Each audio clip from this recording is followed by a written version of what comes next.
Okay, so this is hopefully something that I can redeem. This is my buck hide from this year, November of 2021. And so I had dehaired it and limed it.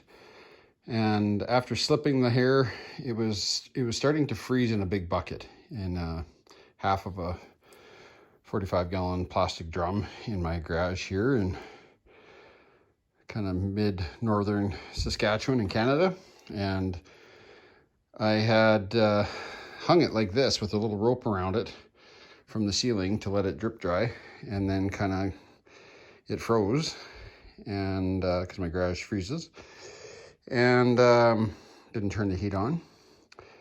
And then I left it like that for days and weeks, and I think it might have even warmed up in my garage a few days to above freezing, or sorry, like above 0 Celsius for you Americans. And anyways, then I actually stuck it outside in the cold, so hopefully it in the shade, so it didn't get any sun. So I'm hoping that the lime didn't calcify inside of it too much, as per the one comment from Skill Cult there. I'm sorry, I forget your name off the top of my head. But anyways, I just thought, you know what, I'm not going to throw it away and start over. I'm going to give it a try and see what the tanning process does to it, and if it is really hard and rigid. It's a thick skin because it's a big buck. That's actually the antlers right there. It's a mule deer. I'm going to do a European mount on that, so I just fleshed the head finally today. A little smelly. Anyways, so yeah, anyways, I just scudded it one time here since then, and a lot of the, as you can see down there, there's a lot of the lime that did come out of it, and it doesn't feel as nice as another one that I've done before. I've done 2 now. This is number 3. I've got a young buck, first year buck actually, and that's almost done tanning. Anyways, I'm gonna give this a try, and hopefully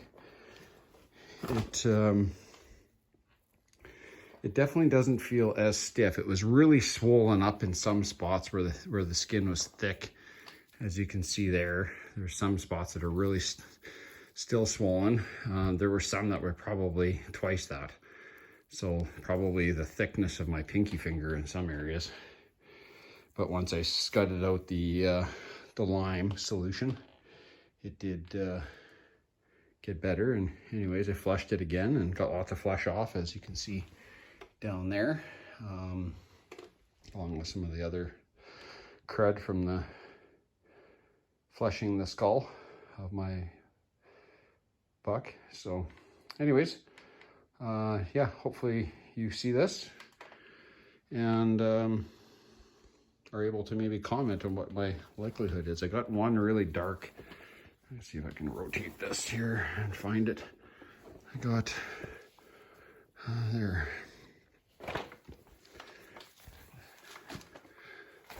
I got one dark spot, and I'm trying to figure out what happened. I don't know if it's starting to sour or go bad and mold inside there. I don't know if you can see that. It's kind of like a greeny gray. I'm hoping that it'll come out of there, but it's even on the hair side, and I've got some odd colors too.